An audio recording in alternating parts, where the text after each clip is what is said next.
So today we have a battle versus Trainer Emerald, and I lead off with my main shell. He leads off with his Ninetales to get up the sun, and I immediately go for the Stone Edge, expecting him to stay in, but no, he switches into Claydol.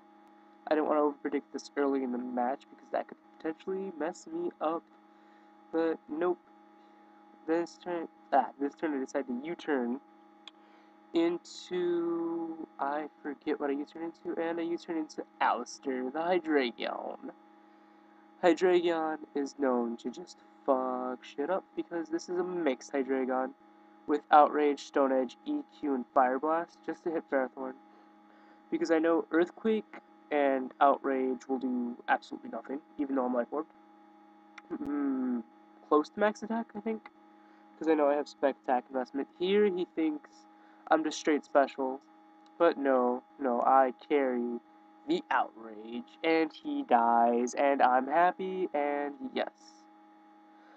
Now he brings in Infernape. I didn't want anything else to take a hit, or I just expected him to overpredict. I'm not sure, because I had a Vaporeon that could take this hit phenomenally. And he's banded, I think I found out later in the match. But this time I just bring in Navi, just knowing if he has a Flare Blitz, he's going to go for it. And I'm just going to hit anything on the switch with a T-Wave. I end up hitting the Ninetales with the T-Wave, the Parahex, what am I thinking? And I bring in Zora to take the expected Fire Blast because I had no moves to hit it with because I'm a Tinkerbell Celebi. And,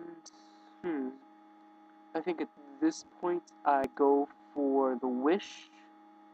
Yep, just to start wishing up back to full health, because, yeah, and he missed the Hypnosis, which is really unfortunate, but in the end I don't think it mattered.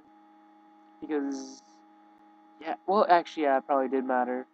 Because if he slept me this early in the game, I would have had a way harder time dealing with his team. And that, in the end, would have screwed me up very, very, very, very bad. So now I bring in Main Shell. He probably went for the Hypnosis, even though we got parried this turn. And now I'm just going to go for that big high jump kick and hit him in the face with my Weasel Foot. Good job, Main Jumps. Killing Ninetales all over the place. And now he brings in Venusaur. Venusaur, Chlorophyll, oh, bad news. He uses Growth. I go for HP Ice, not knowing what would do more, HP Ice or high jump kicks. I didn't feel like going and running calcs. But I want to say this would have done more because high jump kicks resisted, but I'm not sure. So anyway, I think I bring in at this point Atreyu, my Scizor. Scizor, I just go straight for the Bullet Punch because I know he's faster, he has the HP Fire. So he's going to take me out right now, and I'm just going to feel sad because I died. Sad. Isn't it? But now I get a chance to bring in, I think, Vaporeon or Celebi. And what do I bring in? I bring in Gengar. Happiness. I think at this point I just expect him just to go straight for the Flare Blitz, because why would he close combat? That would make no sense, because what if I stayed in? Exactly. So I just go straight into Vaporeon. He Flare Blitzes. I know I can live another one, especially after lefties. And I just go straight either for the Scald or for the Wish. I'm not sure. And it looks like I go for the Protect just to get a bit more lefties. I don't know why. But I got my wish. I went straight for lefties anyway. Wait, no, I got lefties anyway.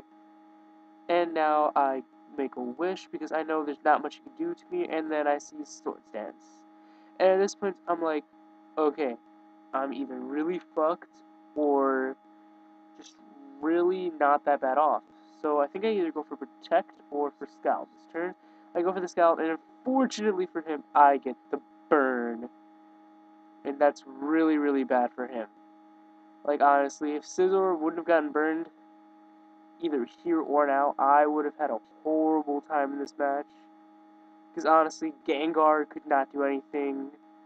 Gengar would have just gotten O-code with a Bullet Punch, and so would Celebi. And I got a crit here. Not that it really honestly matters that I got that crit. And this portion is just going to be really, really stally.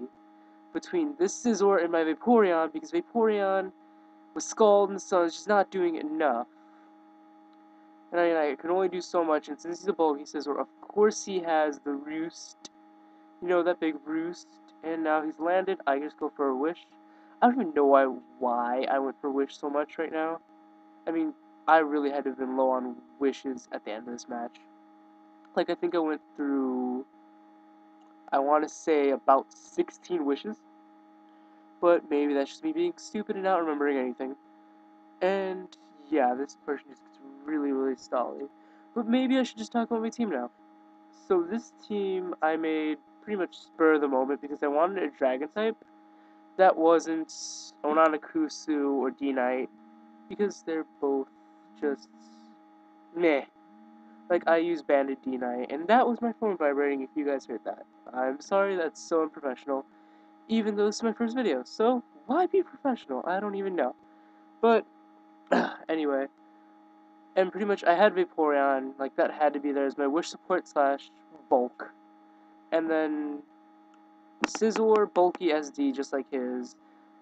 I think especially bulky just so I can take Rotom washes, Scarf, Volt switches that Vaporeon can't take.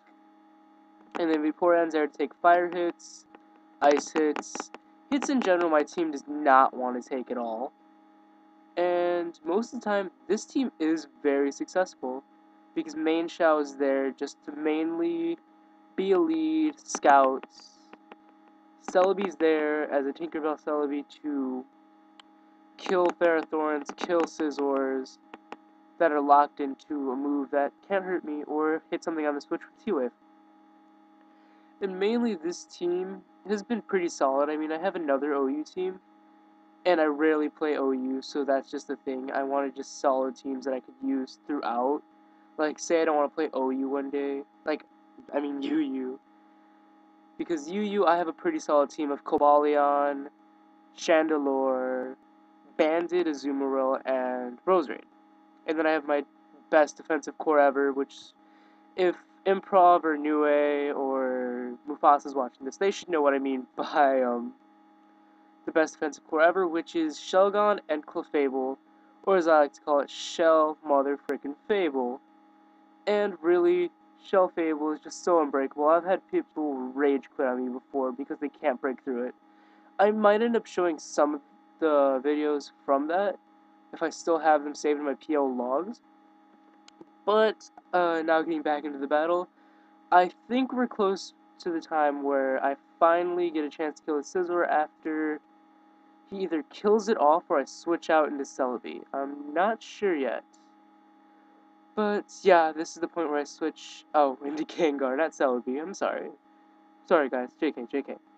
So he goes for the superpower because he wasn't going to go for the bullet punch, he was going to go straight for the kill, like, I knew that. If I was in his shoes, I would have went straight for the kill. I wouldn't have bet any money on it, and then I knew he was going to go for the bullet punch here, so I straight into Celebi, because I knew Celebi has that natural bulk, and he could take a bullet punch, especially from burned Scizor. And now, I know him. Actually, no, he died to burn. Never mind, JK guys, I thought I was going to go for like an HP fire and kill him off. But no. So now I just want to see what he locks himself into, either Flare Blitz or Close Combat. If he locks himself into Flare Blitz, I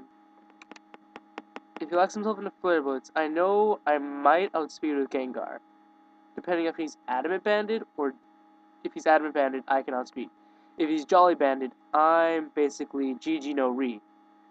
But because I bring him down to 2%, and I'm a Gengar, I win by automatic default because he dies from recoil. And yes, that will be GG no re. Good game. Rate, comment, subscribe later, guys. I hope you enjoyed this match.